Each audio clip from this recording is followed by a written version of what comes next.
is Suit Up Sports. Suit Up Sports. Where opinions are as sharp as a tailored suit. No fluff, no gimmicks, just unfiltered, hard-hitting takes on sports and a whole lot more. It's time to suit up. Now here's your host, DJ the Suit Stout.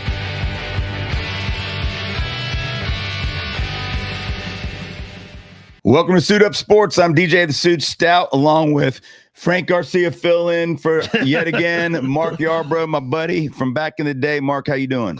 Good, man. Another beautiful day in the Queen City. I'm sure a lot of people are loving the weather, also loving the fact that for the first time all year we can talk about a Panther victory. So it's a good day. I tell you what, man, Frank's playing in Gerald Henderson, former Bobcat, Duke, Blue Devils golf tournament today. So he's out there representing the show, and he tends to win those things. So I'm sure he'll do well. But I'm glad he came in and joined us. I always love when you come in and talk some sports with us. And you're right, man, it feels good to be able to come in here and not only have a victory for the Panthers, but have a lot of good things to talk about, instead of coming in here and having to pick holes into why we're so bad. And, yesterday I had a bunch of people over watching the game, and after the game, it was almost like we didn't know how to act.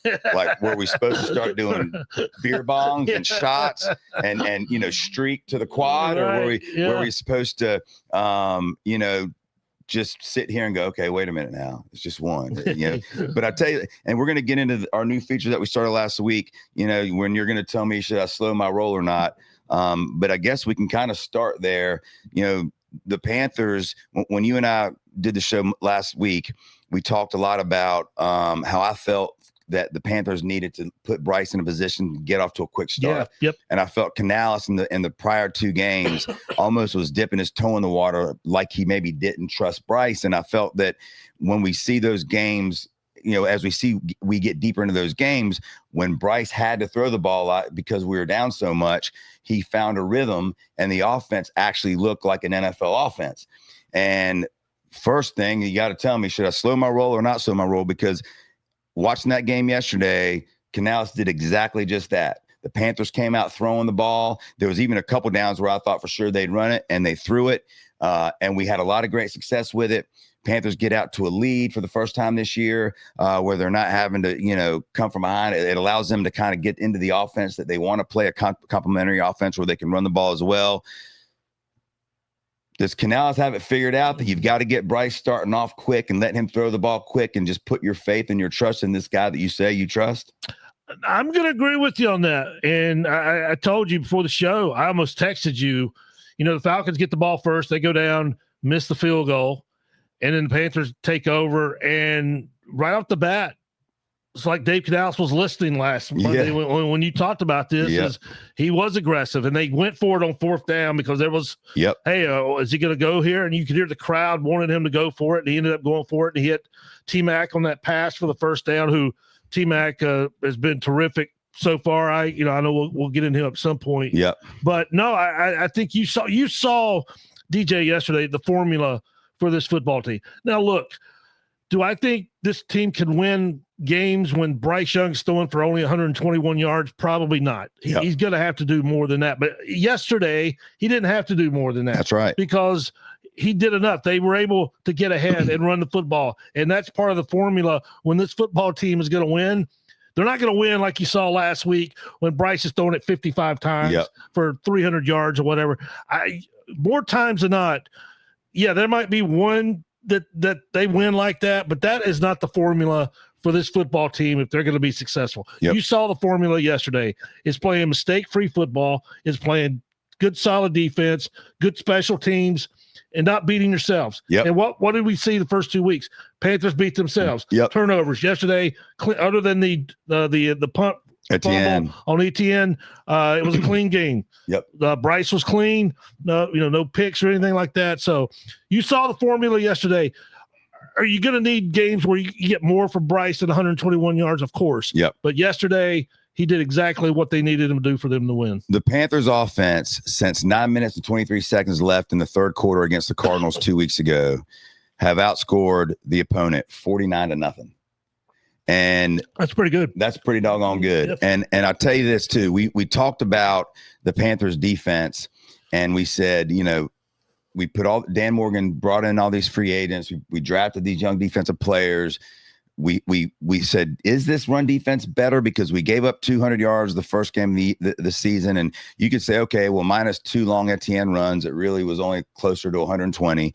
And then against the Cardinals, who have 2 good running backs as well as a running quarterback, we gave up 100 yards rushing.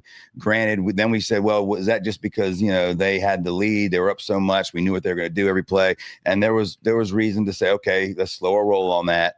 But coming in against Atlanta, when you're facing Bijan Robinson and Algier, 2 guys who Bijan's probably the second best running back in football, and Algier's one of the best backup running backs in football. Both have had their way with the Panthers, last year for sure. But to hold those guys in check, shows me that maybe this defense, which now, by the way, is a top 10 ranked defense after the shutout yesterday, maybe this defense, maybe what Dan Morgan and Canales' vision, Evero's vision was in the preseason, maybe this defense is for real. And to sit here and say right now after 3 games, they have a top 10 defense and you're 1-2, I get it. I'll slow my own roll on that because I'm certainly not sitting here saying that this defense are the Pittsburgh Steelers defense from back in the day.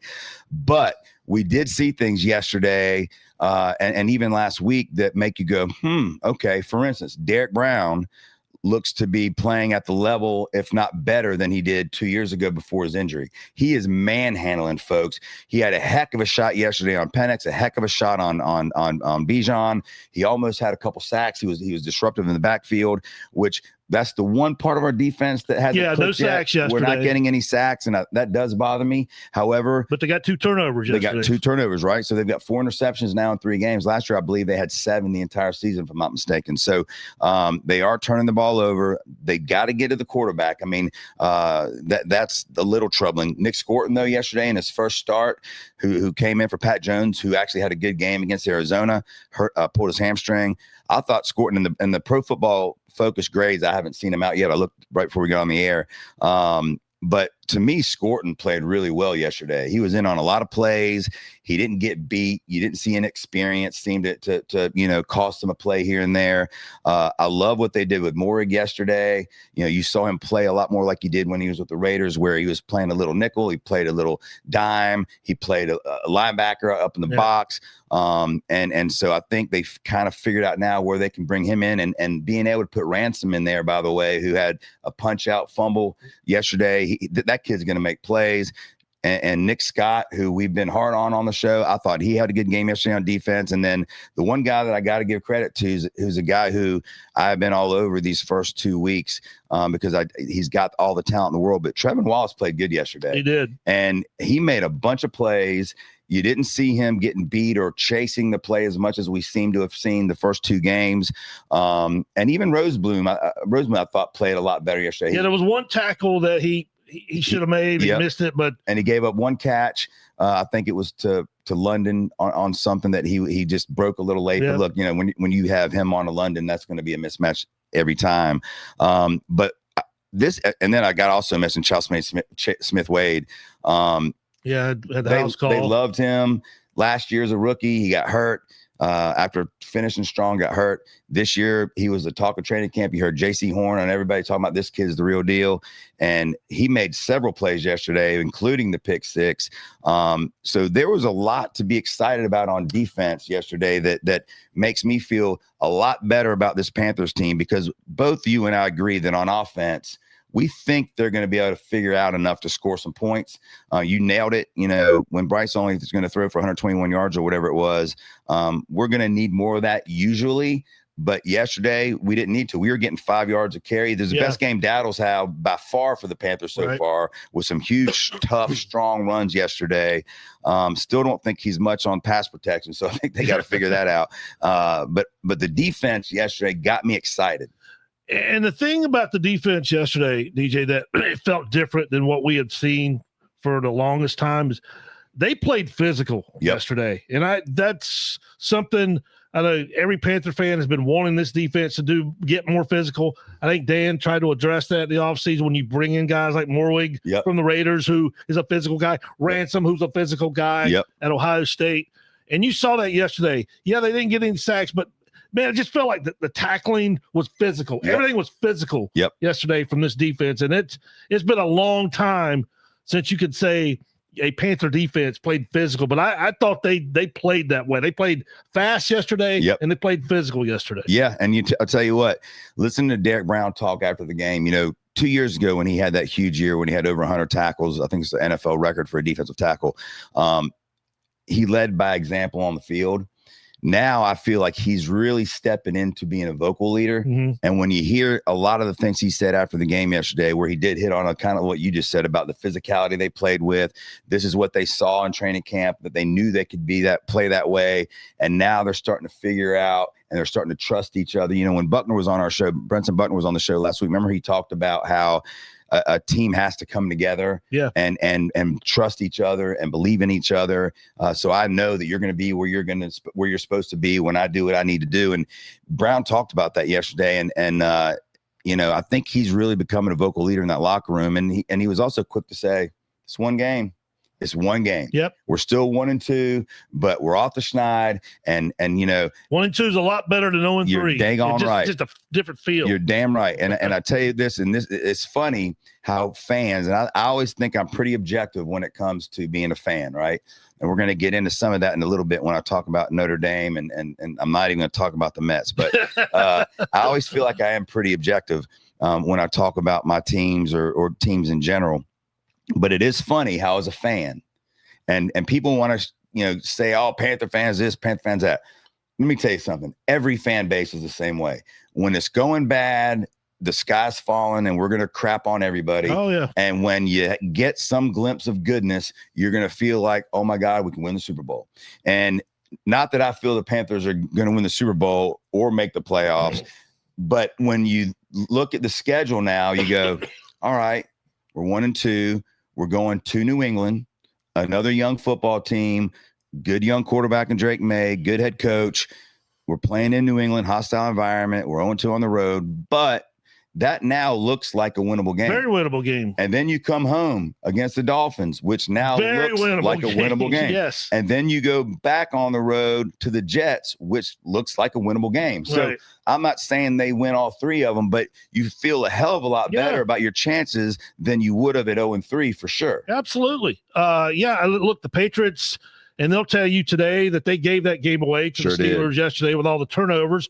But you're right. That's not a daunting challenge next Sunday for this Panther team. As you said, the Dolphins, I'll give them credit. They gave Buffalo a much better game Thursday night than I thought they would. Yep. But that certainly, them coming in here, you feel like that's a game maybe you should win at home. You should be a team like Miami. And you mentioned, the Jets game, and we know the schedule. We knew it when the season started. You had to make some hay early. Yep. Because this schedule is going to get brutal. When you get into October and obviously later in the year. But those first two games didn't go well. You got one yesterday, man. If you can get this game Sunday, you come out of the first quarter 2-2. I think most Panther fans will raise their hands. I'll take that. Everyone, I know when you and I did the show a few weeks ago, when Frank and I did a show a few weeks ago, we all said that if you can get out of the first four games 2-2, we're going to feel really good about it. And now when you look at what Jacksonville has done, they're 2-1. They've played tough, even in their loss at Cincinnati. They beat Texans yesterday, which, that's a whole different story of what's going on with those guys. There seems to be a lot of stuff going on in that locker room and with that coaching staff, and their offense is atrocious. But Jacksonville now doesn't look like a bad loss. And we got into a hole in that game. Arizona, they're still 2-1. They played hard yesterday. Marvin Harrison still can't catch a ball, which I still don't understand what the hell's happening to him. But so now you beat the Falcons at home, who were coming off a huge win at Minnesota. It makes you feel a lot better being a Panther fan. Back to slowing my roll or not slowing my roll. And this is me telling everybody that is a Panther fan, I think we need to slow our roll. I'm reading all these things about Tech McMillan's already a top 10 receiver. He's already a top 15 receiver. Listen, after 3 games, the kid has been great. He's made some circus catches. He's made some big catches. The one catch. Oh, he got like 9 feet up in the air yesterday. Dude, I knew he played volleyball and stuff, but his feet were almost over that dude's head. But he's also dropping too many balls that he should be catching. Yeah. I'm not talking about the circus catches that he's almost made, but he dropped a big third down yesterday that not only was it a perfect pass by Bryce, he would have taken that thing another 40 yards. The Panthers had it set up perfectly. So he's got to cut down on these drops before we're going to start sitting here and saying that this dude is top 10, top 15 receiver. Off to a great start, but he's got to cut out the drops. I agree with that, but I will say this. After 3 games, I think it's pretty easy to say he has become Bryce's guy. Yeah, no doubt. I don't think that's even a debate anymore. You talk about Xavier Legette, who I know he didn't play yesterday. We talked about him last week. Yep. Hunter Renfrow, they still haven't really found that connection yet. There was a couple times yesterday that they couldn't connect. Bryce missed him again on a wide open third down. Yeah, it's not been all Hunter's fault, but I don't think there's any question T-Mac has become Bryce's guy. But you're right. We know the phenomenal catches he's capable of making. It's the routine ones that, like you said, those are the ones that stick out when you got a chance to extend the drive or make a big play. Those are the ones you got to find a way to haul him. But yeah, let's not put him up there with the Chases and the Jeffersons of the world just yet. Exactly. But off to a good start, but let's start catching these balls that you're supposed to catch. Also at wide receiver, you mentioned Legette didn't play, hamstring injury. He did practice all week. Canales said that he really wanted to play, but they were taking it safe with him. My guess on this whole thing is this was a mental break for Xavier Legette. I think if he would have been playing well, and this is, I think he absolutely would have been out there. But just like they did with Bryce and last year, I think this was a mental break. I think that this was a perfect way for the team to give him a mental break without causing more media and all these things around him. I do expect that he'll play next week. I really do think this is a mental break, and I hope it works. But in the meantime, Bryson Tremaine comes out with 2 quick catches on the first drive. I really do like that kid. Coker is due back hopefully within the next 2-3 weeks. So now you're going to get where it's going to get interesting. Exactly. When Coker comes back, where is Legette when Coker comes back? Yep. Is he still? He's not in the doghouse, but is he kind of on the fringe looking in? Has he kind of reestablished himself as a true? I'm going to say it at this point. At best, he's a number 2. At best, he's not going to be number 1. No. But yeah, that's going to be very interesting when Coker comes back of where Legette stands in kind of the pecking order here. And by the way, the Panthers need Legette to be what they thought he would be, because the Panthers do not have a receiver on this team that you can throw the ball to and that can break it and take it to the house. As good as Ted is, he doesn't have the breakaway speed that, we've seen him get tracked down, right? So that's just not going to be his deal. Coker, same type of thing, quicker than maybe we think, than most people thought he was, but he's not going to be a breakaway speed guy. Renfrow, who, you're right, Bryce and Renfrow have just not been on the same page yet. But you see glimpses that it's coming. And I do believe that in the next 2 to 3 weeks, they're going to start figuring it out. And I think Renfrow is going to become even a bigger part of this offense. But there was a play, I go back to Jacksonville, should have been a touchdown. Renfrow had his guy beat and Bryce missed underthrew him. Yeah, it's just been it's just barely off. Yep. They're a hair away from making big plays. And I do think that they're going to get that figured out. But they need Legette to come back and be a guy that can take the ball to the end zone and break tackles. I mean, I don't know if you watched much of the Eagles-Rams game yesterday, but a lot of people when Legette came out compared him to A.J. Brown due to the way they were built, physicality, the speed. And there were some catches that Brown made yesterday that were contested balls where he basically just went up and said, "That's my football," and out manhandled the corner. And that's what we need from Bryce. We don't have that on this receiver. So from Legette. So I hope Legette took this week off, and I hope he got his head straight, and I hope he comes out and busts his ass in practice and is back for the New England game, and maybe the light bulb comes on. Did want to talk to, because there's a lot of things I want to get into, but the other part of the game, one of the negatives that you mentioned was when Etienne, let the the punt go right through his hands. We saw him have a fumble in preseason.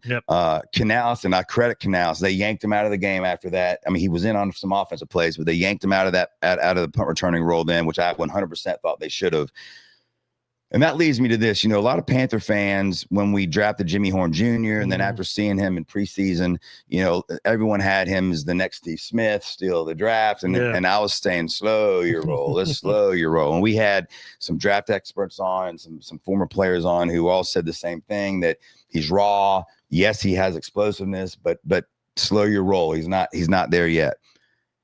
After seeing Etienne return, muff another punt, why not bring Jimmy Horn Jr. up? Because you can't tell me that not only is he more explosive than Etienne. Etienne is explosive, but Horn's more explosive in my opinion. And I can't imagine you can't figure out some ways to get Horn in on offense where you can at least run a few plays from him. Again, now they see him practice every day. Canales even talked about it this week that he's coming along, but he's got a ways to go.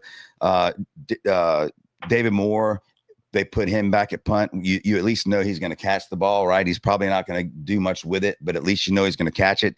But man, I would love to see them give Jimmy Horn Jr. a shot at returning punts, because I think our special teams so far this year, they're one of the top-ranked special teams in the league. Our kicker, Ryan Fitzgerald, has been unbelievable. Every time he makes a kick, I want to say this stat, but I'm not going to say it because I'm afraid I'll jinx him. Yeah, hell, he even made the extra point that got backed up yesterday. He drilled it. Exactly, and his kickoffs have been as good as anybody with the new rules that they have now. But we got to get something on these kickoff returns, and I don't see why Jimmy Horn Jr. hasn't had a shot at it. And I think after this week with Etienne muffing another one, maybe in New England's a time to let Jimmy Horn Jr. get back there and just see what the kid's got. Yeah, I was wondering the same thing after he muffed that one yesterday. Is it time that we may finally see Jimmy Horn back there? Because look, if you're not going to use Etienne in any part of the offense, which we have yet to see, he hasn't been first 3 games, he hasn't been a part of any type of package on the offensive side, then why not give Jimmy Horn a shot and see if he can make something happen there? So that will be an interesting thing to keep an eye on as we go through this week is, does that become a possibility that they make a switch there for the Patriot game Sunday? Yeah, I mean, and again, Canales is one of those coaches who is a positive guy. He wants to build his players up. So maybe we do see Etienne back there again next week. And if we do, I hope the kid holds on to the damn ball, but I wouldn't mind seeing them give Jimmy Horn Jr. a shot back there. And go back to the defense, and we mentioned the turnover there. In the past, DJ, this defense would have given up a touchdown. Oh, no doubt. After something like that. No doubt. But they didn't. They forced another field goal, which I tweeted this out yesterday. The Falcons would have been better using Tony Romo to kick yesterday. Exactly. And look, the guy did make 5 last Sunday night, to his credit, but yesterday he was off. But that was a great job by that defense again. After change of field possession, having to come right back out there. Come right back out and to hold them scoreless. I thought that was a huge thing, because then second field goal he missed, and you can already start seeing the shoulder slumping a little bit for the Falcons, going, man, what is happening here? Well, it's funny, and I kicked field goals and in high school and could have kicked in college, decided to play soccer. And I've always talked to Frank about it, that kicking field goals is a lot like golfing. When you miss one to the right, you're thinking, okay, for the next one. Yep. And it's mental they all can kick the ball 70 yards. That ain't the issue. It's very mental. Now, he went 5 for 5 last week. They cut their kicker from a long time and kept him. And I said before that first kick yesterday, I told everybody, I said, he's going to miss this kick, because he was 5 for 5 last week. Now he's got the job. Now he's playing with pressure. Last week was, if it's one game, it's one game. I'm auditioning for other teams. Right. And I had a feeling that he was going to shank that first kick. He did. And then on the second one, I said he's going to overcompensate to the left, and he barely missed it to the left. So I had a feeling that he was going to have one of those days. But you're totally right. You saw the Falcon, after that missed second one, kind of shrugged their shoulders. And another play the defense made, at the end of the first half, I believe it was, we gave them the ball back with some time. Yeah. And we've seen this happen with the Panthers again and again for the last few years. Saw Arizona do it a week ago. At the end of the half, they scored after that bad decision making by Canales. Yep. And you know what? Defense stopped them. And so there was some building blocks yesterday that when you've watched all 3 Panther games, it's great when you see things that they're learning from their mistakes and they're correcting them. They're they're showing some balls. They're that when you brought up physicality yesterday, it was also mental toughness. I mean, they looked as a team yesterday on defense that was not going to let happen what had been happening. Bijan's not going to carve us up.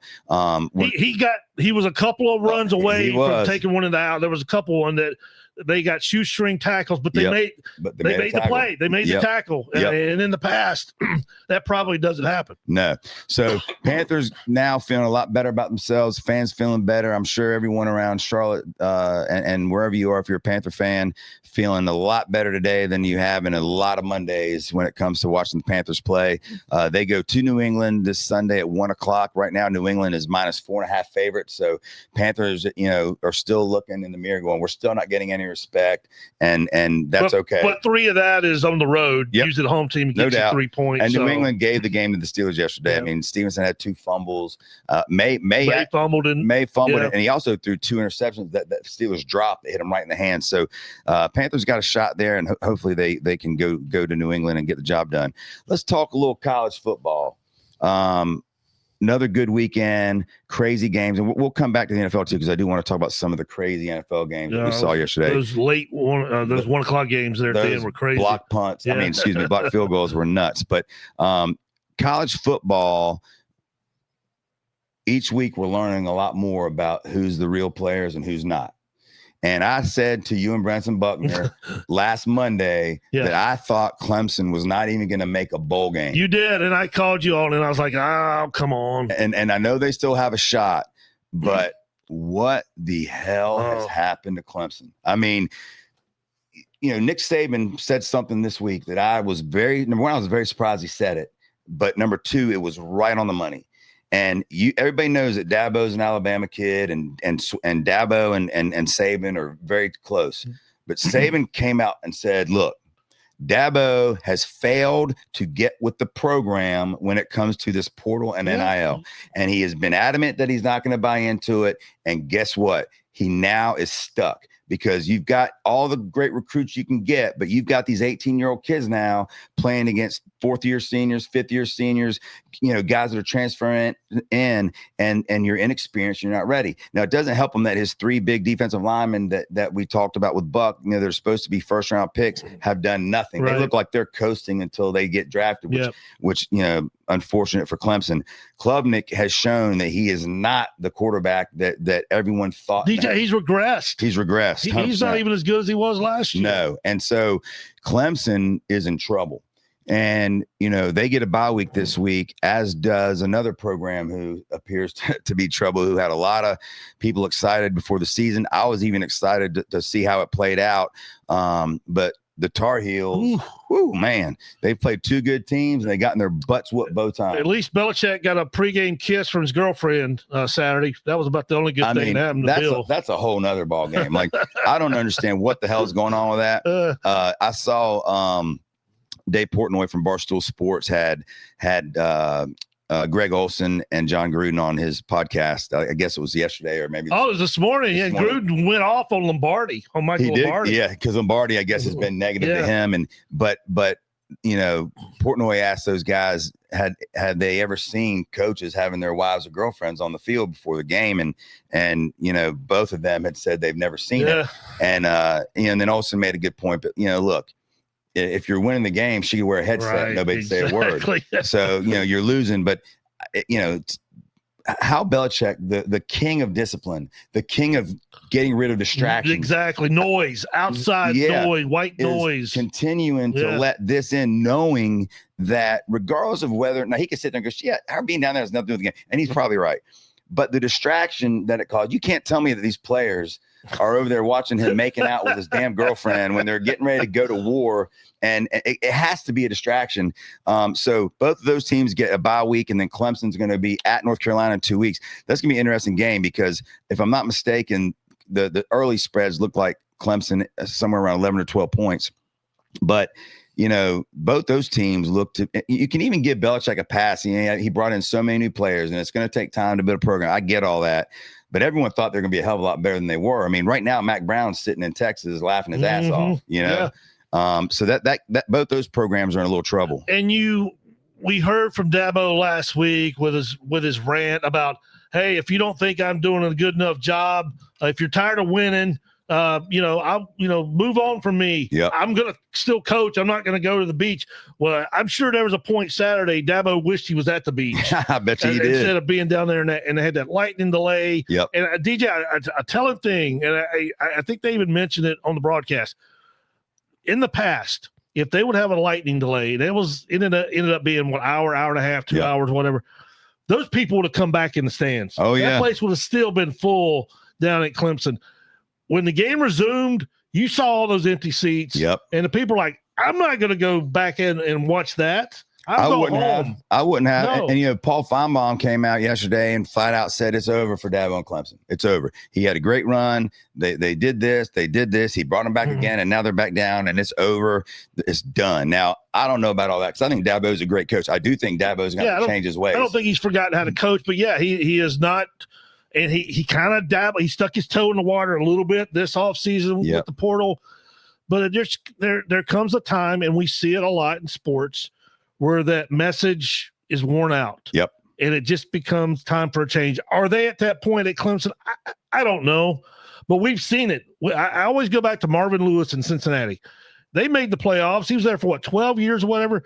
But it just got to the point where the message became stale. Yep. We can bring it closer to home. Bobby Lutz at Charlotte. Yep.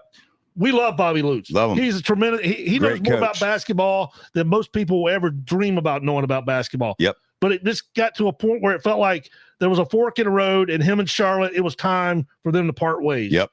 And I don't know if we're there yet with Dabo and Clemson, but it feels like that's where we're headed here if this continues. I agree, and I don't see how it gets much better. I mean, listen, they still got some, the Tar Heel game, they should go in there and take care of business. But, who knows? I mean, they should have taken care of business against Troy, and it came down to, them having to make an epic comeback. But if it is, Dabo will land on his feet, there's no doubt. He'll have a job tomorrow. And I'm sure that when he does take a new job, part of the criteria of whoever hires him is going to be your ass is in the portal.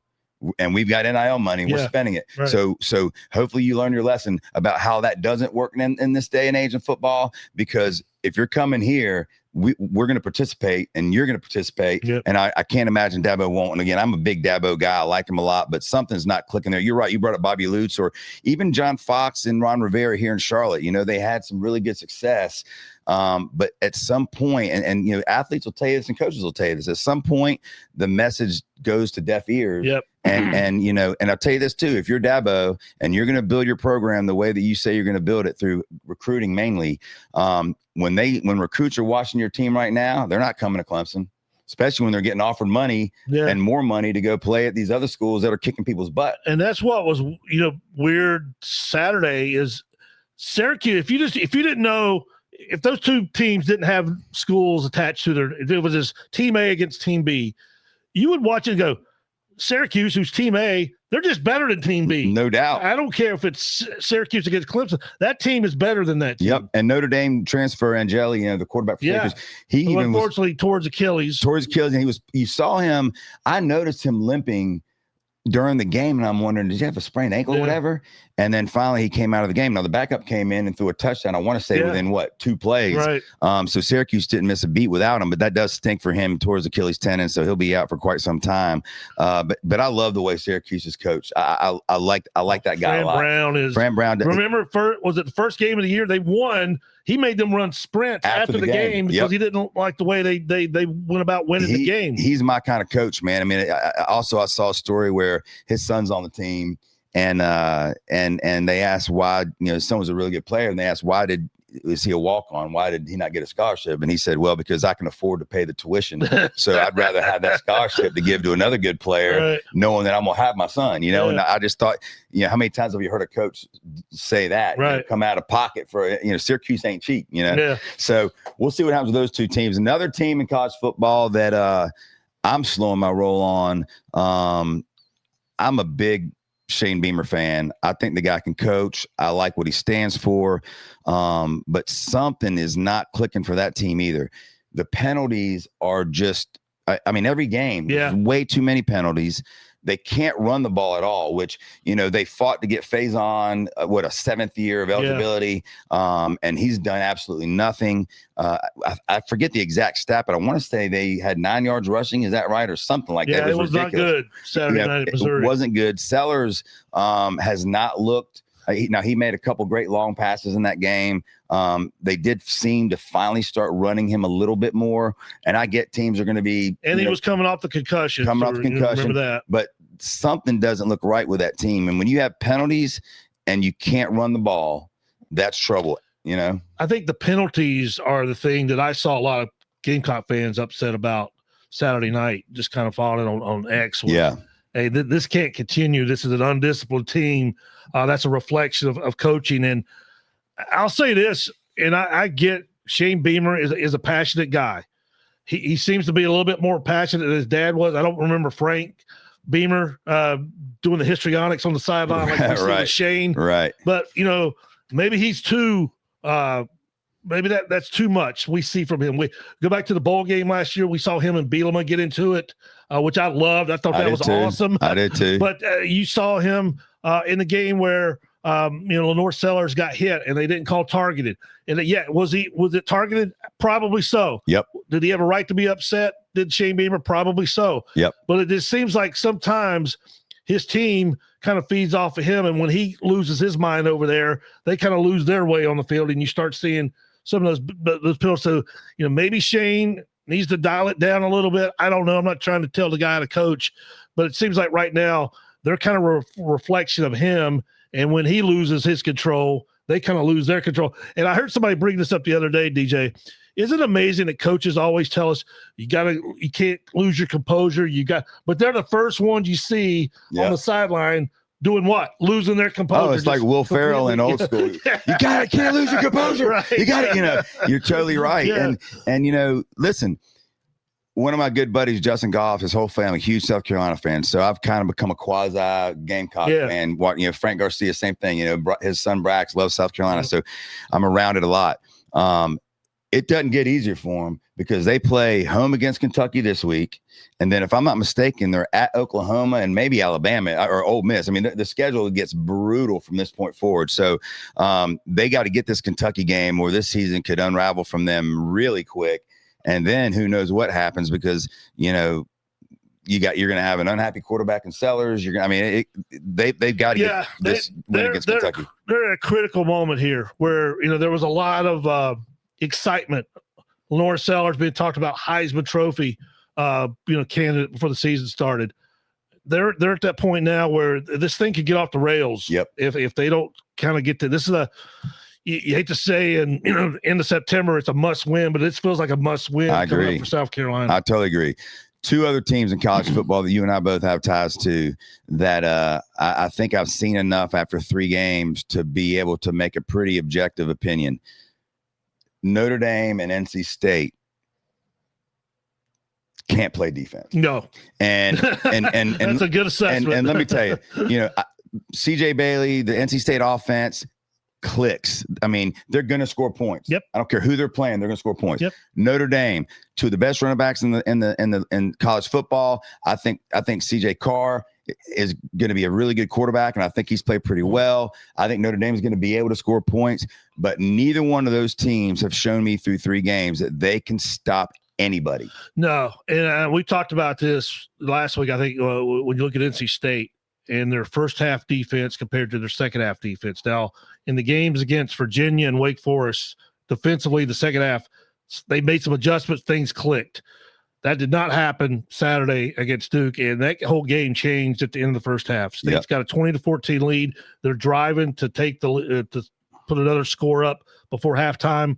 There's the play where the guy for Duke jumps off sides. State center snaps the ball.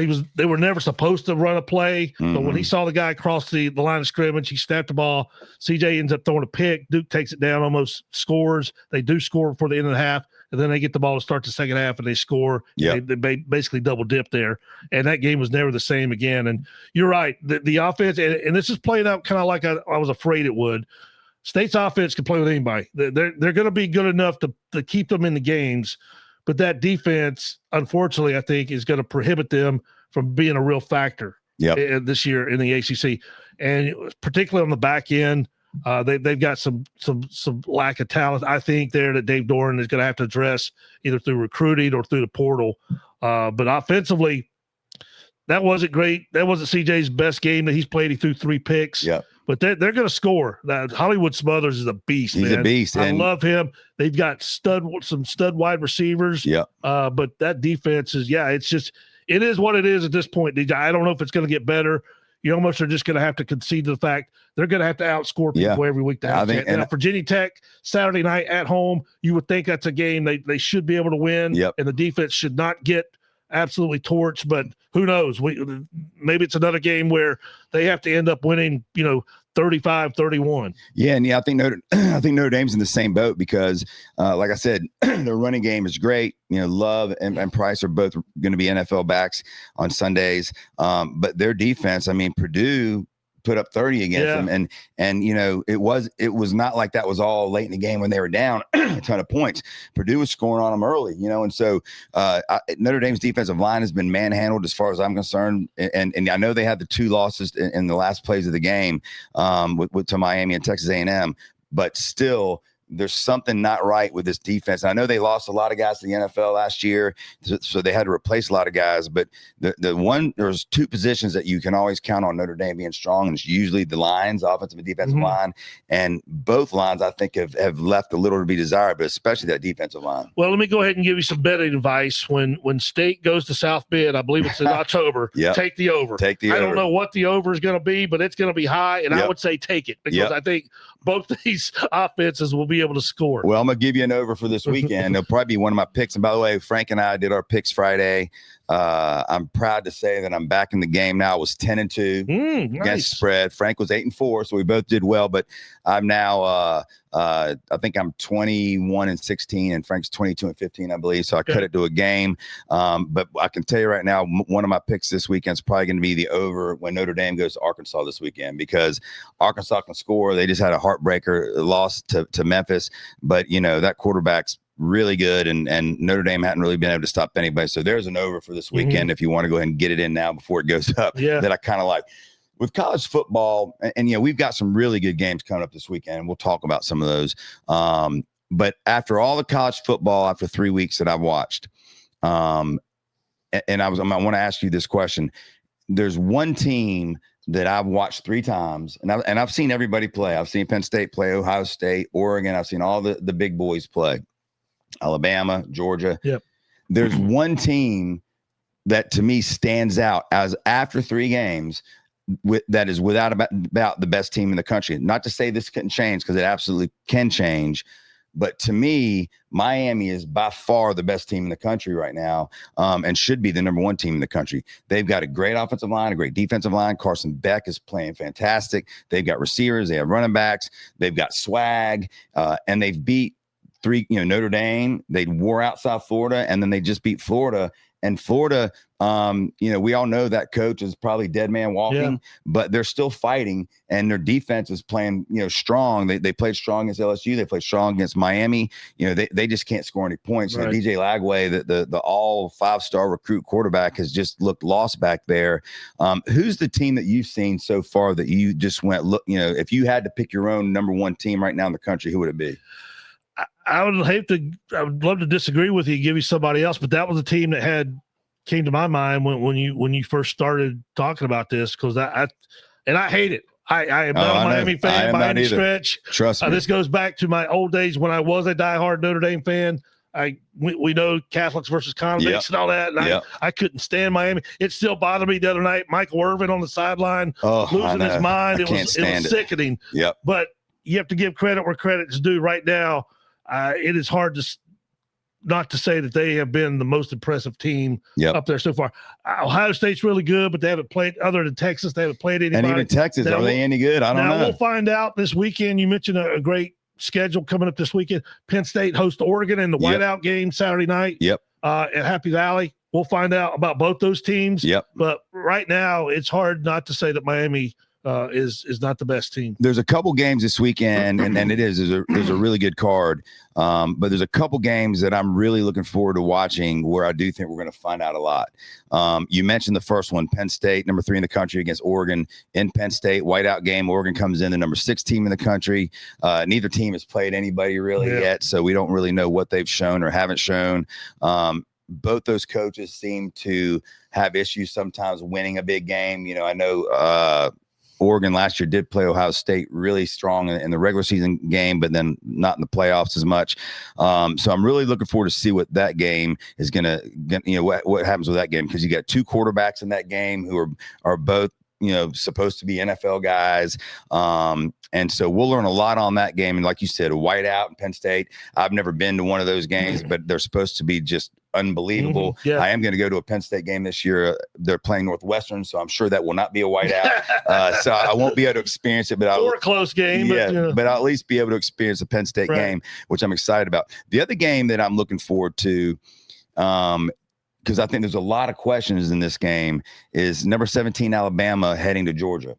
And, you know, you got number 5 Georgia coming off an impressive victory against Tennessee a couple weeks ago, which was a great game, back and forth. Both teams took punches and punched back. We knew Kirby Smart was going to be, you know, better than what he had showed the first 2 games when they played nobodies.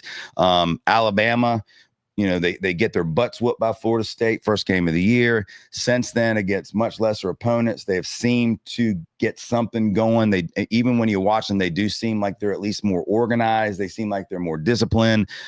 We know they've got athletes everywhere, but I'm interested to see what happens there, because if Alabama goes in there and gets their butts whooped like they did against Florida State, man, there won't be many coaches that are on a hotter seat than DeBoer. No doubt. And I think you mentioned Bama, how they kind of look like maybe they found something now. Now they beat Wisconsin 2 weeks ago. Yep.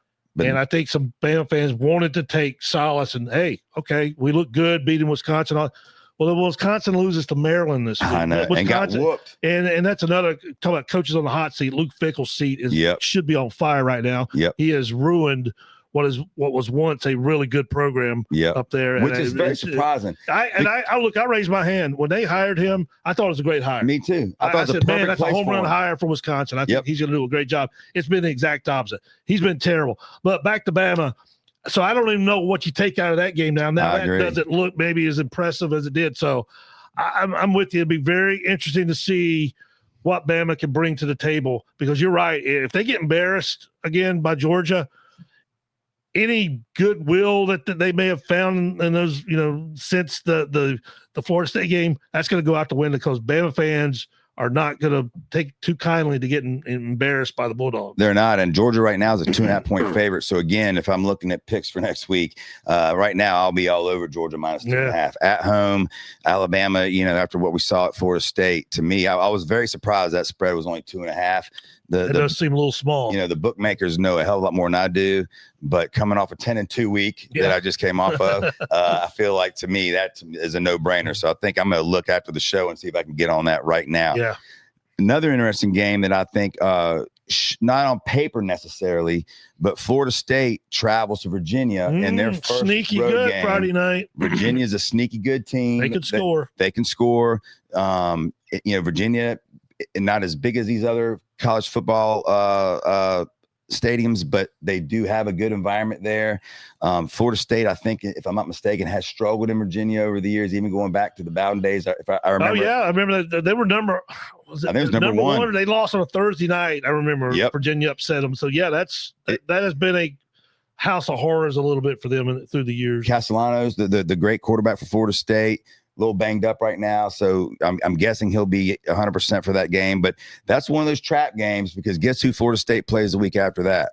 Miami. Yep. So to me, that's a game that you look at and say, you know, if Florida State goes in there and lays the wood to them, knowing it's a trap game, knowing that Virginia's going to at least be a scrappy team, that, you know, if Florida State goes in there and lays the wood, then we go, okay, they're for real. And I'm pretty sure they're for real anyway. But this is a trap game. Miami has a bye week this week, so they're going to be practicing for 2 weeks to get ready for that game. Obviously, an in-state rival, but that game should be an interesting game to see what happens. Yeah, that one might slip by people because it's Friday night. Yep. You mentioned all the good games on Saturday, but that's a sneaky good game, I think. And yeah, that you said it perfectly. That's a trap game for Florida State. Yep. You look ahead to Miami, you'll be in trouble Friday night in Charlottesville if you're not careful. No doubt. A couple other games we'll talk about in college football. Southern Cal, who has been rolling everybody, if you stayed up late enough to watch the Big Ten game against Michigan State Saturday night, which is weird. Which is weird. And but their defense to me still looks like they can't play defense. Right. But they're traveling to Illinois, who just coming off getting their butts whooped. Indiana just scored again. Yeah, I mean, I'll tell you this. That was one of the games I lost. I thought Illinois getting 6.5 points there was a very good bet, and it didn't take long to know that thing was gone. Wow. Indiana is legit. People forget they made the playoffs last year. Yep. And even though a lot of people thought they shouldn't have, they did. They made the playoffs. And that coach has got swag. He's an arrogant dude, but I dig him. And they've got a quarterback that can sling the ball around. They've got weapons everywhere. They've got a scheme that's tough. And they made Illinois just look slow. I think I brought this up maybe last week. I remember talking to Mendoza, who's the quarterback down in Indiana. He was at Cal, and I talked to him at ACC Media Days last year. And you talk about some confidence. He's playing at quarterback at Cal, but he's still a confident guy, and he can sling it. And you're seeing it this year with Kurt Cignetti now coaching him. Cignetti's not afraid to tell you what he thinks. Yep. And I don't know if he was running it up on Bielema Saturday night, but I'm sure Cignetti wasn't called off the dog. And he brought in his backups. It didn't matter. Indiana was just wiping the field with him. So that was – I thought Indiana would win, but certainly not to the tune of 63-10. Yeah, I mean, it was an embarrassment. And now Illinois comes home. They get Southern Cal coming in there. And, like I said, Southern Cal's offense seems to look pretty good, like they always do. We know Lincoln Riley is going to at least have that side of the ball playing well, but their defense to me still doesn't look too impressive. Yeah, because Michigan State scored 31 points. 31 points. And Michigan State's certainly not a juggernaut when it comes to offense. So I'm interested to see what happens in that game because Illinois had been really good against the run, and they had been really good running the ball, and they didn't do either well the other night. It's hard to run the ball when you get down that's the problem. Hey, look, as a Panther fan, I was going to say, you saw that yesterday when the Panthers are playing from ahead, that it's a lot different than playing from behind, and you can't run the ball. No doubt. LSU, the number 4 team in the country, going to Ole Miss. I'm excited to see this game for 2 reasons. Number one, both coaches drive me crazy. They both drive me crazy. LSU is off to a 3-0 start. But just like we said about some of these other teams, Wisconsin, Alabama even beating Wisconsin, the LSU win over Clemson now doesn't look that good because Clemson looks like they're pretty bad. They struggle with Florida, who can't score, and Florida hangs around, if not for a pick six in the second half there. That game was a lot closer. I do think LSU's pretty good. I do think their quarterback's pretty good. Ole Miss, though, same kind of thing as we talked about with Southern Cal. We know Lane Kiffin's going to score. Their backup quarterback this weekend looks like he's probably not going to give up the job. I mean, the kid looks pretty good. But that'll be an interesting game to see how LSU travels and if Ole Miss is going to be able to play enough defense. Something that was pretty funny because Lane Kiffin is one of those dudes, and I don't dislike Lane Kiffin. But, there are certain things that he does that I just kind of sit back and laugh because I know he's just needling people. Sure. But I guess when you're playing a non-conference game or when you're playing an SEC game, you're not allowed to warm up in your field house in the end zone away from your the side of the field you're on. But if it's not a non-conference, if it's a non-conference game, you're allowed to do it. And it was hot as hell in Ole Miss. And so he had his team basically do their pregame warm-ups and stuff inside the field house in the air condition, which I thought was pretty funny. And some people were saying, you can't do that. You can't do that. And they're like, no, you can. It's not a SEC game or some rule. But leave it up to Lane Kiffin to try to to figure out different ways. He's always in the middle of something. Always in the middle of something. On. So I'm interested to see that game. And then, looking ahead, like I said, 2 weeks, Clemson at Carolina, not because it should be a good game, just because it's almost like, when people stop at a car accident to see what the hell happened. Yeah. This could be like watching a train wreck. And both teams have 2 weeks to get it figured out. And then Texas in 2 weeks, we talked about how Ohio State beat them, but that's really the only team Ohio State's played yet, and they haven't shown anyone a reason why. I mean, they've played nobody since then. Yeah, they've struggled with those nobodies until this weekend, where they wear out Sam Houston State. Manning had looked pretty bad, coming into this game. He had a much better game this week. Looks like he's getting his confidence, but in 2 weeks they go to Florida, and again, not that Florida can put up any points, but their defense certainly is a big step up from anyone Texas has played since Ohio State. So some good college football coming up in these next 2 weeks, and we'll learn a lot about the playoff outlook and who's going to win what conference and things like that. This does feel like kind of about the time of year you start finding out about teams. We know, there's some. That opening Saturday, that there's some big matchups, and even since then there's been some big matchups. But it's really in the September. You get into October, which we're getting closer to. Mm-hmm. You get into the meat of the conference. This is where you start finding out, who's got what, and it's what makes college football so much fun to watch. Yeah, and with the playoffs having 12 teams now. There's a lot of these teams like a Notre Dame, like an Alabama, who really can't afford to lose again. So the every game becomes a huge game. This Notre Dame at Arkansas game, when you looked at it before the season, you thought, okay, it could be tough. They're going on the road against an SEC opponent, but now it's a must win. You can't lose that game. And Alabama, same way. If you lose to Georgia, you got 2 losses on the season, and granted, they will both be the top 10 teams, but still it puts you behind the 8 ball. So I know you declared Clemson done last week. I can only imagine what you think about them now since they lost to Syracuse. So when you look at the ACC, I think we're all in agreement. Miami right now, best team, not only in the ACC, but maybe in the country. Yep. You mentioned Florida State. That's a real tough possible game Friday night. Yep. Who could be that other team? Is it Florida State? Is it Georgia Tech, who – listen, it's very I love Brent Key. I think he is a really good coach. I do too. He's doing a great job down there. After that, I'm not sure if there's anybody else really that you look at and go, they could be a factor. I mean, Georgia Tech to me is the third team. And, the one thing about Georgia Tech, you're going to get with Brett Key, they're going to play hard the entire game. They're going to play physical. Their quarterback is a beast. Oh, he's a winner. Yep. And with late in the game when he's a linebacker playing quarterback, Haynes King. Exactly. And when he has the ball in his hand late in the game and they need to get something done, you just feel like he's going to get it done. I don't know at the end of the day, when it comes to playing those Miamis and Florida States, do they have enough players on the field that they're going to be able to compete with them? I do think they're not going to get embarrassed by any stretch of the imagination, but I do think right now they're definitely the third team in the conference, and the rest is up in the air. I mean, like we said, NC State can score, but they can't stop anybody. Duke is a nice team. They're going to be scrappy, whatever. Maybe they'll get an upset here and there. Louisville shows some potential, but then they have a stinker where you go, are they really? I mean, so I don't know. I think the ACC, we looked at before the season, we thought Carolina was gonna be better and they're worse. We thought Clemson was gonna be really good and they're not. So I think the ACC really is going to come down to Florida State and Miami, and which one of those two teams, if not both, get in the playoffs and what they can do. But like I said, that's why I think we'll learn a lot about Florida State Friday night at Virginia, because it's a total trap game and it's their first road game, if I'm not mistaken. So we'll see how they travel and if they can get it done. You would think they would, but that'll be something for all of us to watch Friday night. Back to the NFL, because yesterday, like I said, I had people over watching, and outside on my porch, I had 5 games on the TVs. And then inside, my buddy Kevin, who's a huge Eagle fan, we put him in there by himself so he can hear the game. And normally it's obnoxious because all we hear is fly, Eagle, fly every 2 seconds. And Rams gave it to him yesterday. We all thought Rams were going to, bring it and make it a good ball game. But after the Panther game, literally TV to TV to TV was block field goal, block field goal, block field goal. We see Cleveland block a field goal against Green Bay, and Cleveland, you can say what you want to say about them, all the drama with Shador and the quarterbacks and all the things that we all, Cleveland's always got drama going back to Deshaun Watson, whatever.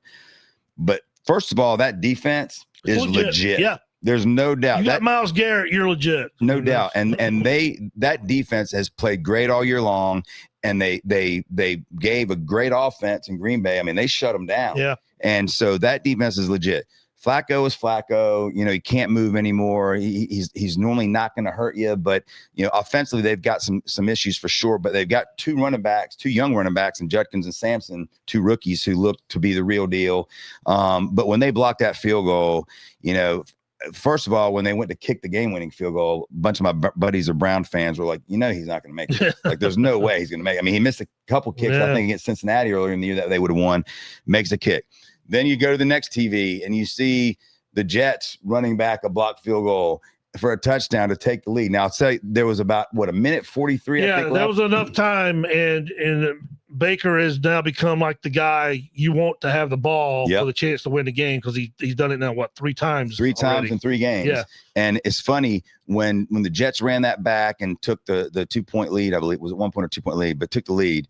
And I knew that all Tampa was going to need was a field goal. And I went right on FanDuel to bet Tampa to win. Yeah. And I thought, or was it after you saw Aaron Glenn doing his high step on the sideline? No. That make you think, that's an early call. He's early calling it. I just knew they had a timeout, and I knew there was a minute 43 left, and I knew that Baker was going to get a field goal. And so I went on FanDuel to place a bet on Tampa to win, and I thought it would at least be even money.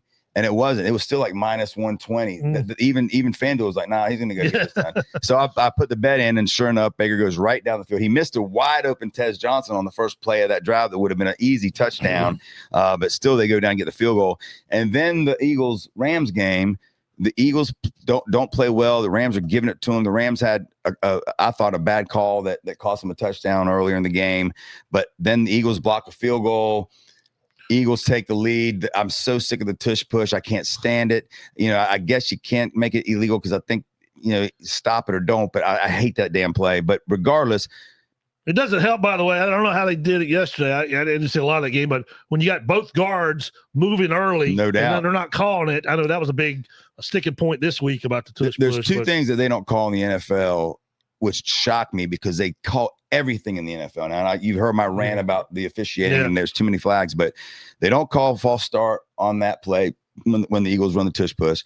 And the Kansas City Chiefs their linemen still are moving before the ball snap. Yes. And even Chris Collinsworth even made a point about it last night. Like, how are you calling everything else, but you're not calling that one? Anybody can see that one. Now, the tush push, you know, I get it. They say that, you know, a referee from the naked eye maybe isn't seeing that until you see the replay. Yeah. But they have to be aware of it now, so you'd think they would be focusing on it. Yeah. And then the Kansas City, they move before every snap, the left tackle. Everyone sees it. Like, I don't understand how they don't call that. But you know, I'm not saying either one of those would have cost the game. But when Philadelphia blocked the second field goal, and Jordan Davis runs it back for a touchdown, luckily I didn't have any money on that game. It's the worst beat, one of the worst beats ever. Yeah. And I know Scott Van Pelt tonight after the Monday night game will have his bad beats. Yep. I can't wait to hear what he says about that one. I can't imagine a worse beat that you could possibly have than that one in that game. No, I mean, if you had the Rams, you're feeling pretty good. You make the field goal or you miss it. Either way, you win the bet. They block it, run it back for a touchdown. And it reminded me of a game years ago. I was sitting on my patio. I think I know exactly. You go ahead. I'm going to see if it's the same game I was thinking about. I'm sure there's more than one, but buddy of mine, Mike Kuhn, my neighbor, and I were sitting on the patio, and we've been betting and watching football all day long. And we would like those late night games to kind of get out of jail or whatever. And Boise State was playing BYU. Okay, I got another one I'm going to give you. Go ahead. And freaking, we had the game won, but we knew that I think it was I think Boise was kicking off to BYU or something, and we knew that they were going to try the lateral crap because they had no other choice, right? Yes. And so I looked at Mike and I said, he's like, we got this game. I said, no, we don't. They're going to be lateraling that ball around. What if they lateral it and fumble or whatever, and they run it back for a touchdown? I'll be the second lateral, I think it was. They caught it and ran it in for a touchdown again, and just ruined the bet for it. Same exact situation. This was Ohio State and Northwestern. It was a Saturday night. It was on AB, and Musburger was doing the game. So I know he talked about it. Absolutely. And Ohio State had just scored to take the lead. and there was very few seconds left, and they kick off to Northwestern, and they do exactly what you just talked about. They did the lateral thing. Yep. Got through it behind the guy for Ohio State, recovered it in the end zone, touchdown. They ended up covering the spread. Musburger said, he goes, boy, there's a lot of people right now I remember that are hating that play. I totally remember it, man. So, it's never over until it's over. That's what makes people go, I am never betting. Yeah. That right there would, you talk about, how to get stone cold sober from drinking or whatever. Those plays like that is what makes people stop betting. No doubt. And I'll tell you, I've been on the other side of that before too, where I've won because of it. And there's you cannot experience any more elation than you do when you win one of those that comes out of nowhere. But when you lose one, man, it's heartbreaking. So I feel bad for anyone who had the Rams yesterday. That was tough. Some really good games in the NFL this weekend. We talked about the Panthers going to New England. We now have a lot more excitement as Panther fans. We think that's a game that we might be able to get done on the road. If you're from Charlotte, you're probably a Drake May fan. Frank and I have talked about, we coached against Drake May while he was growing up. And it's funny, I told the story yesterday. Drake was a really good baseball player, football player, and basketball player. Mm-hmm. And as you know, he had one brother that was a great basketball player at Carolina. He had another brother that was a great pitcher for Florida and won national championship in baseball. Dad was a great quarterback. Dad was a great quarterback and every other. His dad was great at every sport, track and field, you name it. But Drake was good at everything. We coached against him in baseball for years and years. And we knew that if he was pitching, we were in for a ball game. We knew that if he played shortstop, not much was going to get through there. We knew that when he was up to bat, if it was a big time in the game, we're going to walk him. Mm-hmm. He was that kind of player. And he was quiet, just a great kid. And Frank and I, after a game one day, we're talking to him. And I said, man, you're good at all these sports. What's your favorite sport? And right away, without basketball. And I'm like, really? He goes, I love basketball. And he was a point guard at Myers Park and was really good. He would have been able to play college basketball, but obviously football is where he went. So I know a lot of people in this area. I can't stand the Patriots, but I do watch and hope that Drake May does well. I don't hope he does well this weekend. Mm-hmm. I hope he takes it easy on us. But you got that game. A few other games in the NFL that I'm interested in. Giants are 0-3. They've not looked good doing it, minus playing the Cowboys and Russell Wilson looking like he did in his prime in Seattle, which is not about Russell Wilson. It's a lot more about how bad the Cowboys defense is and how bad their secondary is struggling. They get no pressure on the quarterback. But the Giants have looked pretty awful on both sides of the ball, if you ask me. Is it Jackson Dart time? Because, the fans last night were rooting for him. They were booing Russell. They were yelling, fire Dayball. The Giant fans were doing what Giant fans do. And I can't say that I disagree with him. Even Dayball said he couldn't really disagree with him. Is it Jackson Dart time? It's game 4. He had a great preseason. Everything you read about, the organization loves him. The other players talk about him, highly, like they think he's going to be a player. You see what Cam Scatterbo has done on offense for this team with the juice that he brings and the fire that he plays with. Jackson's very similar to that at quarterback. I mean, he plays with his hair on fire. He's a tough kid. He's going to have to learn to slide and not take these hits that he takes, so he's not going to last long. But they're playing at home against the Chargers. A lot of times when teams do make changes, they like to do it at home. The communication, which we even saw at the Panthers. I said this to Frank yesterday. Frank has made a point the first 2 games when these plays were coming in so late that when you're on the road, that's just part of it. Now, it's got to be better.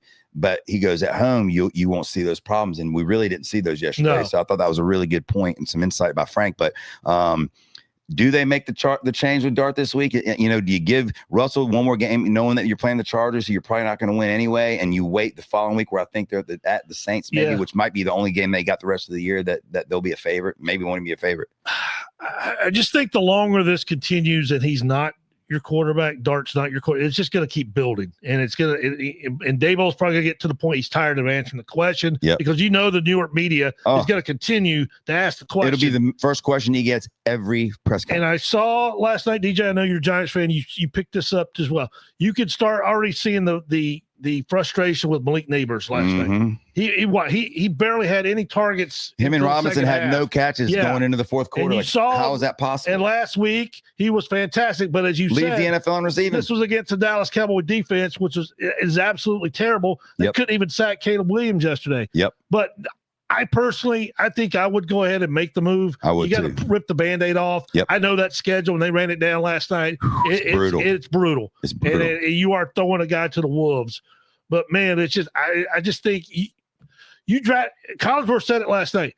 You drafted this kid in the first round for a reason. Yep. There's a reason you thought enough of him to draft him. Yep. Moved up to draft him. Yeah, I do think we've gotten to that point. Do I think they will do it? No, I do. I expect Russell Wilson to start Sunday's game against Chargers. I think that'll be his last game. I think you're probably right. I think Russell will start, and I think that one of two things happen. It'll be his last game as starter, or if they get off to a bad start, Dart's coming in. And I don't mean for one of these little gimmick plays. That's got to stop.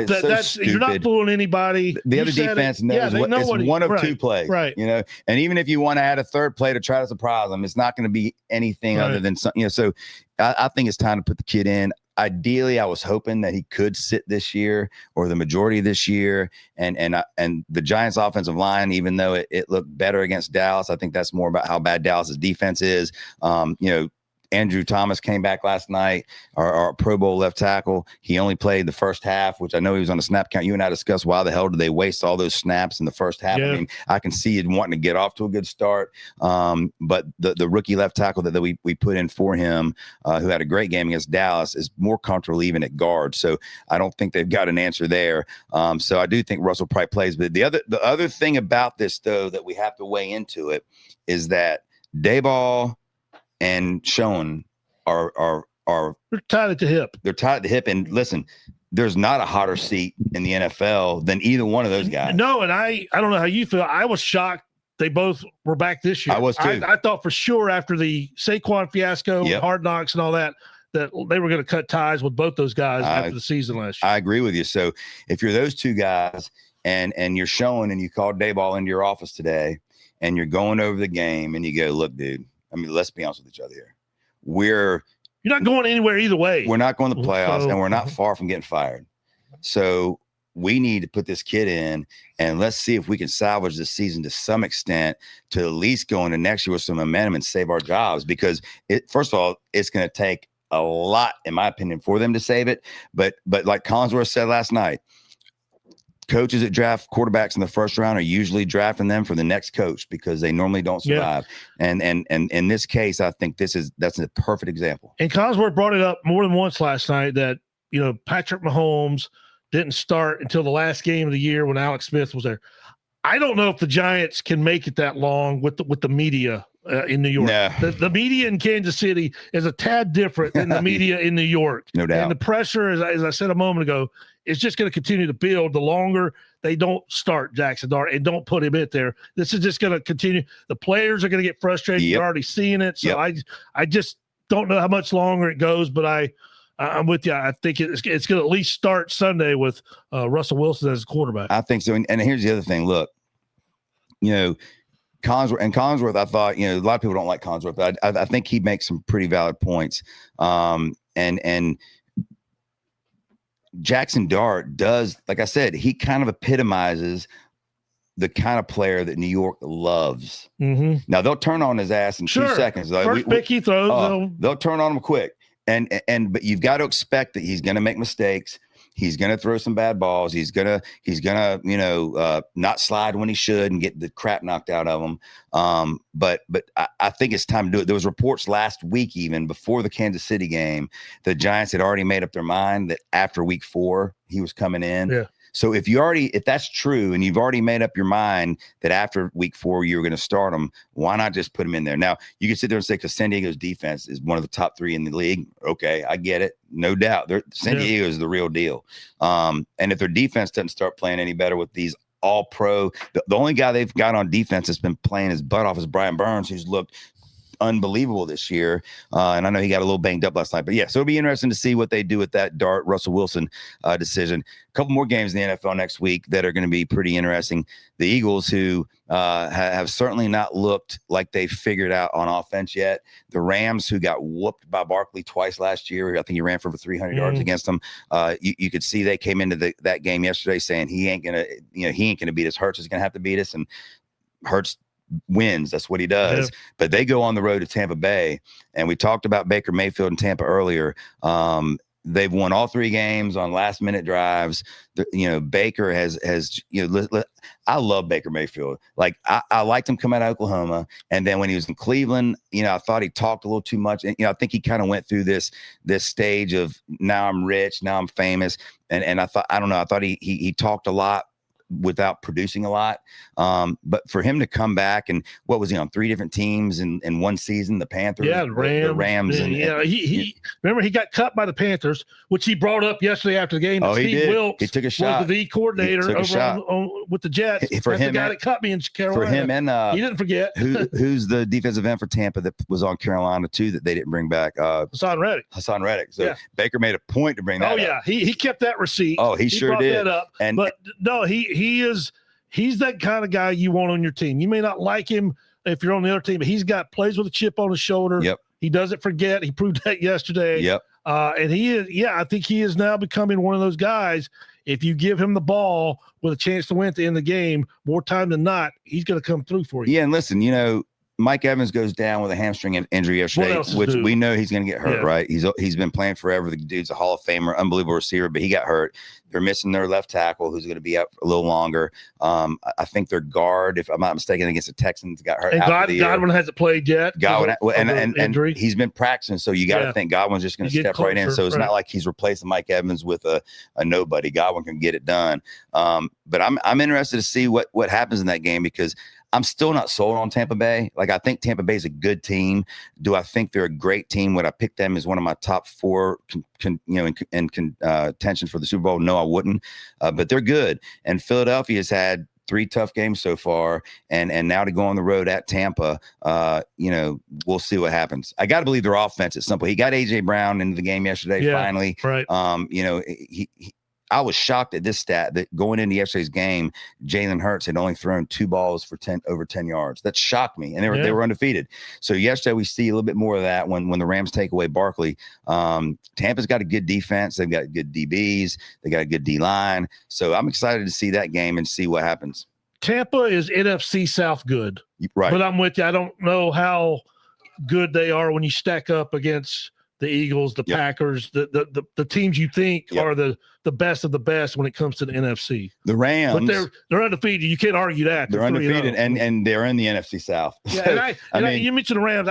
I still think the Rams are a good football team, despite losing that game yesterday. I agree. And the Niners, I know they're 3-0. I don't know how good the Niners are. They've played 2 games without Brock Purdy, but they won them both. Mac Jones credit, great. And that just shows you that Schottenheimer's offense is very conducive to certain quarterbacks. And when Mac Jones is looking that good, and I know he got banged up some yesterday too, but I think they get Purdy back next week. Yeah, and they're 3-0, like you said, and they're going to play strong on defense always. Fred Warner is one of the best in the game. So 49ers, again, I wouldn't put them in that contention for Super Bowl yet, but they're pretty strong. But the Rams go to the Chiefs.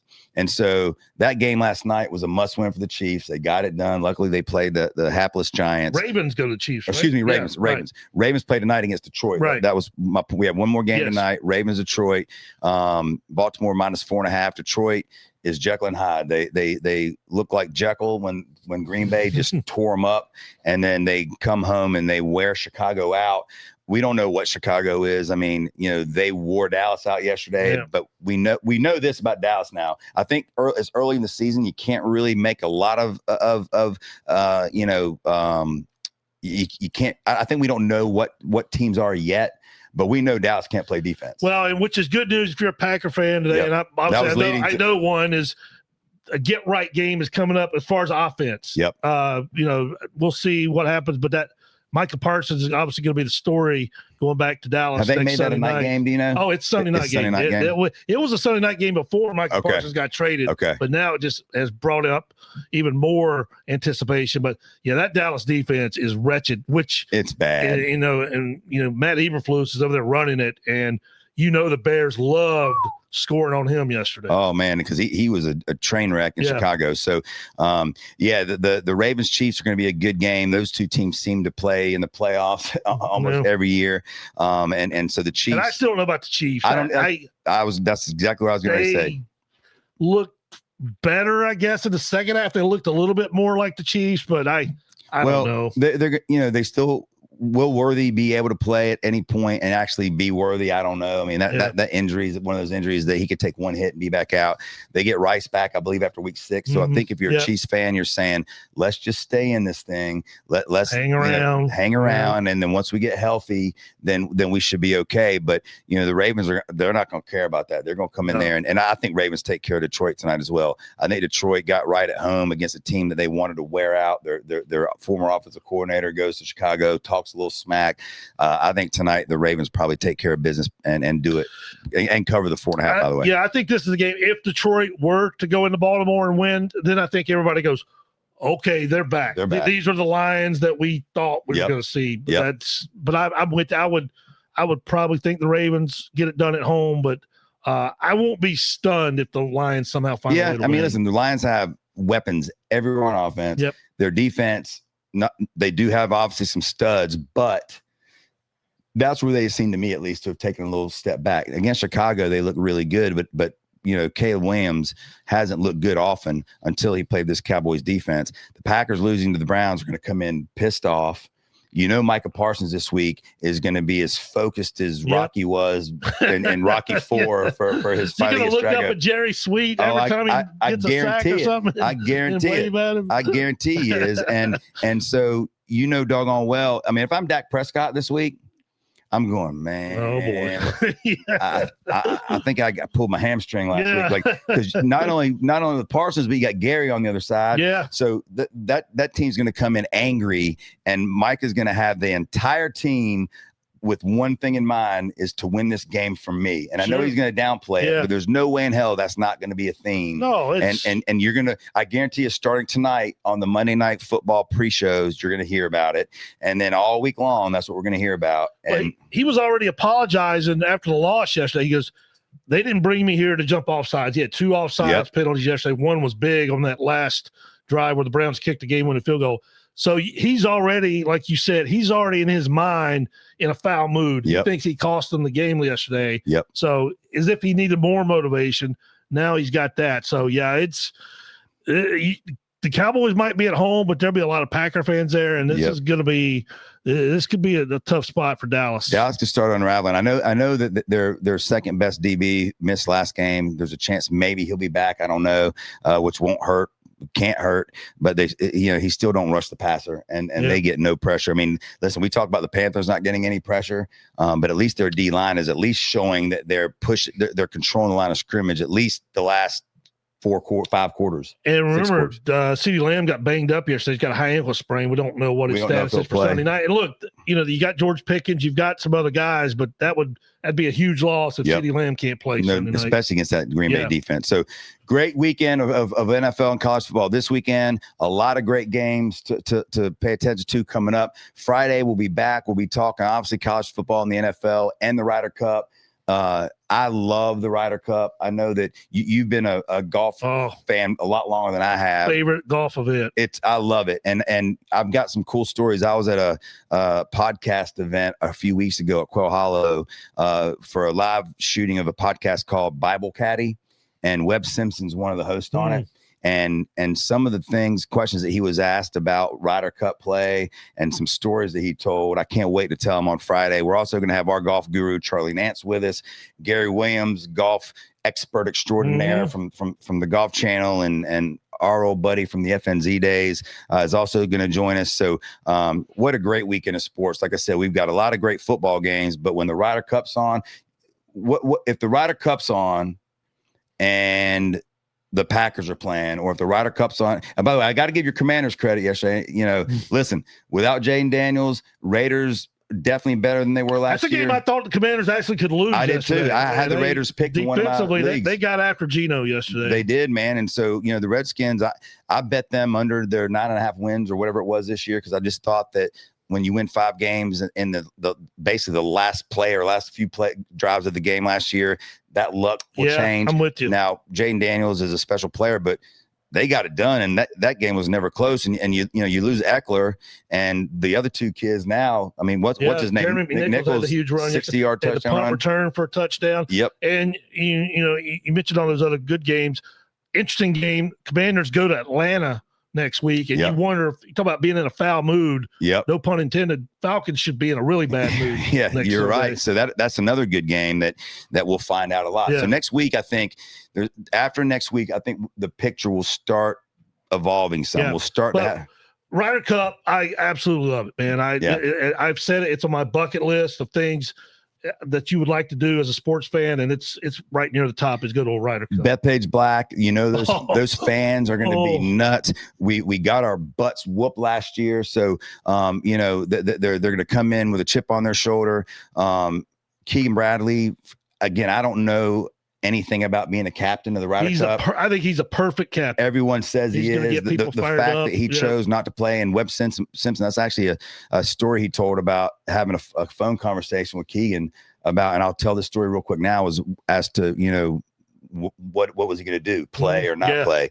And he said that what it came down to is Keegan said, is my game in the spot right now where I should be playing? Yes. But I don't think I can do both. And I think if I play, it's going to take away from my responsibilities as a captain. And I think that when they hired me and I accepted the job as a captain is to do that job. And I need to do it the best I can. And Webb thinks we're going to bring it. He also told some stories. Again, I'll save these for Friday about just playing the match play, which I didn't know that you have to use the other person's ball after it's hit, and how that can make some guys have issues using a different ball. And so there's a lot of stories we'll tell on that, but Charlie Nance, Gary Williams will be with us then, and a lot of football. There is one guy I want you to keep an eye on this weekend up at Bethpage on the European team, who I think if something's going to happen between fans and a golfer, this will be the guy. Terrell Hatton. Terrell Hatton is a guy. He runs hot. I know you can appreciate a guy that runs a little hot. I love him. I love him. He runs hot, and that crowd is going to get after him. They're going to be on him. They're going to be all over him. Yeah, I saw an interview with President Trump yesterday where they were asking him like 6 questions just about life. Yeah. And Bryson DeChambeau came out and he had given Trump credit for this tournament even being at Bethpage Black, because I guess there was something with the railroad there and all these things, and I don't know all the details, but in typical Trump fashion, he's like, yes, I got the railroad back, and without that, yes, it probably wouldn't have been able to happen. So that's I did this. And it was pretty funny that even the Ryder Cup, Trump had something to do with, and he's going to be there. I think Friday. He's going to be there. Yep, yeah. He's out. He's also taking credit for this run the Yankees are on right now, by the way, which he needed to go visit my Mets, not the Yankees. So anyway, great weekend of sports coming up. We'll be back Friday to break that down, all the football as well as the Ryder Cup. Have a great week. We'll see you Friday.